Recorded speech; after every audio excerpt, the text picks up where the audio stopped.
Благодарам на присуството. Во моментов се одржува седница на извршниот комитет на ВМРО-ДПМН. Седницата на извршниот комитет на ВМРО-ДПМН започна со едноминутно молчење во знак на почит кон жртвите од монструозното убиство кое се случи во Скопје и ја потресе целокупната домашна и регионална јавност. Оваа седница на извршниот комитет доаѓа по лидерската средба на кој што беа утврдени датумите за споени председателски парламентарни избори 24 април и 8 мај.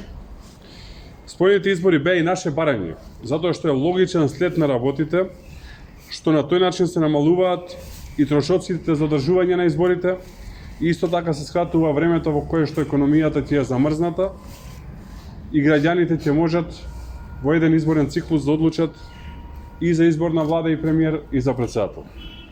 Извршниот комитет на ВМРО-ДПМН донесе одлука за формирање на Републички изборен штаб, кој што ќе го предводи председателот на ВМРО-ДПМН Христијан Мицкоски, а негов заменик ќе биде генералниот секретар на ВМРО-ДПМН Ѓорѓе Сајковски. Воедно отпочна и подготовката за избор на кандидат на ВМРО-ДПМН за председател на Република Македонија. При што изборот на кандидат традиционално ВМРО-ДПМН ќе го направи на изборна конвенција, која што ќе се случи на 2 март 2024 година во Скопје.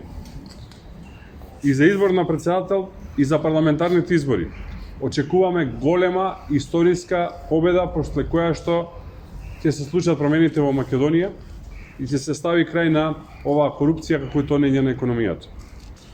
Победата ќе биде силна и убедлива, затоа што Македонија заслужува промени и состојбата никогаш не била потешка и подраматична за нашата држава.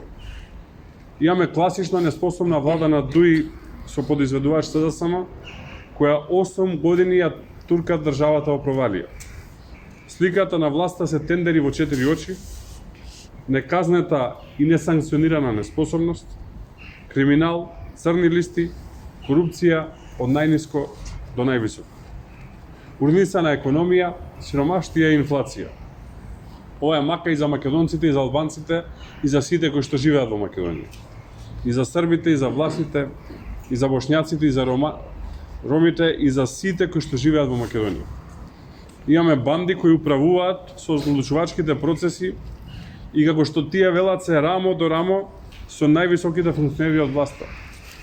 Имаме токсична атмосфера која што произведува несакани последици во државата и која што е создадена директно од власта, од прокси и студени платеници кои имаат за цел создавање раздор во националното ткиво. Ова се дилемите и состојбите. Одговорот е народот, зад параванот и силата, со волјата на секој граѓанин и со заокружувањето на неговиот избор на гласачкото листче. 24 април и 8 мај се датумите кога народот мора да излезе масовно и организирано на избори. Не се гласа само за ВМРО-ДПМН или за СДСМ или за ДУИ, туку се гласа за тоа дали ќе има промени или ќе остане стагнацијата и назадувањето. Дали Македонија ќе има иднина или ќе имаме држава на колена, без систем и вредности како што е сега.